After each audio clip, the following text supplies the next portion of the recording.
रक्तदान महापुण्य निश्चित भाव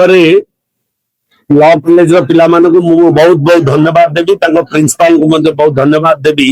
एभली एक महान कार्य पिला नियोजित कर बहुत पिला बहुत पसंद भी डरती ब्लड देवाक गोटे अंडरस्टैंडिंग कम थाए रक्त जिते देव सेते रक्त तैयारी हेब that is a human it is a law of nature प्रकृति शरीर को एमती तैयारी करछि जिते ब्लड जो पुणी विदिन नो टाइम से ब्लड क्लियर कर दबो तेणुक जिते रक्त दब सेते मानसिक सुस्थ रहिबो शारीरिक सुस्थ रहिबो ए मेसेज मु मोर यंग जनरेशन को दबा को चाहूची रक्त दियो देवी तुमको स्वाधीनता जोटा सुभाष बोस कहते ओडिया पुओ मैंने रक्त देकी ए देशर जनसाधारण सेवा करने सहित निजको सुस्थ रख। अच्छा हमारे प्रति वर्ष ब्लड डोनेशन कैंप ऑर्गेनाइज करा जाए कॉलेज रे सो एथर भी करलु बट एथर टिके नियारा भाबरा में करिछु तो एथर पुलिस कमिश्नरेट के सहित हम एसोसिएट हेछु आ ए ब्लड कैंप रे मेन उद्देश्य थिला वर्ल्ड रे प्रति 2 सेकंड रे एटलीस्ट जन के ब्लड दरकार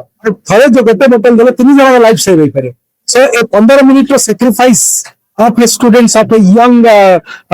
minded students they have to learn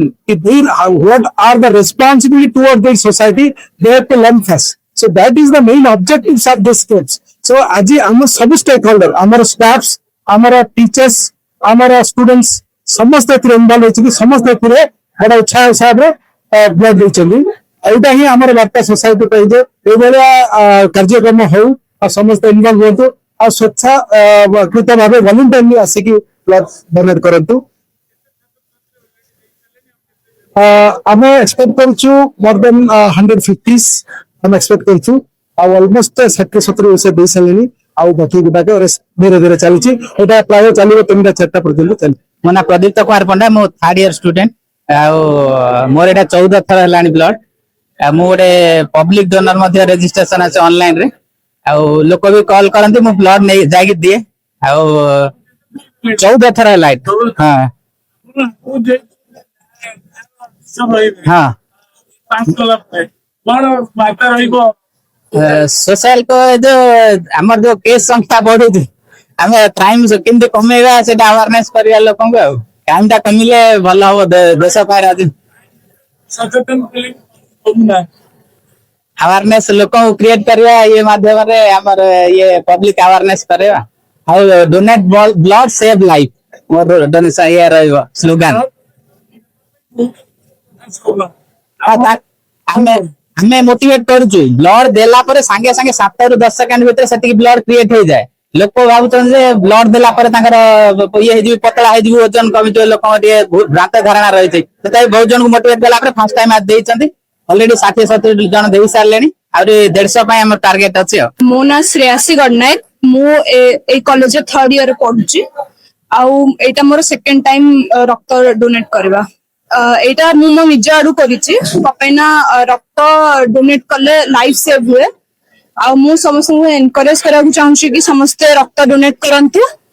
uh forcefully एटा जमा नहीं मोर निज आडू ही करिछि प्रथमे समस्त को स्वागत करी शुभेच्छा देवी जे रक्तदान महापुण्य एवं ताकू चरितार्थ करिसेंती हमर यूनिवर्सिटी लॉ कॉलेज हमर मानिविहार यूनिवर्सिटी लॉ कॉलेज भुवनेश्वर से छात्र माने आज रक्तदान करिसेंती एवं बहुत छात्र अच्छा जो मैंने कि प्रथम थर दौरान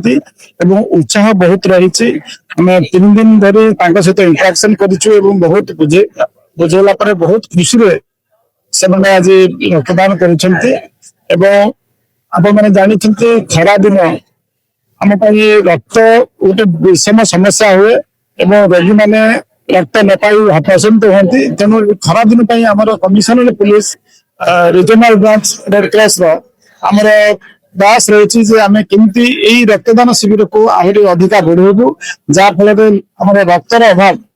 भुवनेश्वर रहबनी जब समस्त स्वेच्छासेवी संगठन एमती आरंभ करेंगे रक्तदान को विप्लव परिणत करेंगे आम रक्तदान जहाँ किसी रिक्वायरमेंट अच्छे निश्चित पूरण हो। धन्यवाद देवी यूनिवर्सिटी ଏଥିରେ ପ୍ରକାଶ କରୁନା କୌଣସି ରୋଗ ହେଇଯିବ କିମ୍ବା ଦୁର୍ବଳ ହେଇଯିବ ସେ- ଦେଖନ୍ତୁ ସମସ୍ତଙ୍କ ମନରେ ସେଇ ପ୍ରଶ୍ନ ଆସେ ଯେ ମୋର ରକ୍ତ ଅଳ୍ପ ଅଛି ଏସବୁ ଅଛି ଯେ ମୁଁ ଦେଇପାରିବି କି ନାହିଁ। ଆପଣ ସମସ୍ତେ 18 ବର୍ଷ ହେଲା ପରେ ଆମେ ରକ୍ତ ଦେଇପାରିବା। ଦ୍ୱିତୀୟରେ ହେଲା ପ୍ରତି 3 ମାସରେ 3 ମାସ ହେଲା ପରେ ଆମେ ନିଶ୍ଚିତ ତାପରେ ରକ୍ତ ଦେଇପାରିବା, କିନ୍ତୁ 6 ବର୍ଷରେ ମଧ୍ୟ କମ୍ଫର୍ଟେବଲି ଆମେ ଦେଇପାରିବା। ଦ୍ୱିତୀୟରେ ହେଲା ରକ୍ତ ଯଦି ଆମେ ଦାନ କରୁଛନ୍ତି ରକ୍ତ ଦଉଛନ୍ତି ତାହେଲେ ଆମର ଭିତରର ସେଲ୍ ଗୁଡାକ ତାଙ୍କର ରିଜୁମ୍ ଆଉ ଥରେ ଆକ୍ଟିଭ ହେଇଯିବେ ଏବଂ ଯାହାକି ଆମ ଦେହ ପାଇଁ ସେ ମଧ୍ୟ ତାହା ସୁସ୍ଥତା।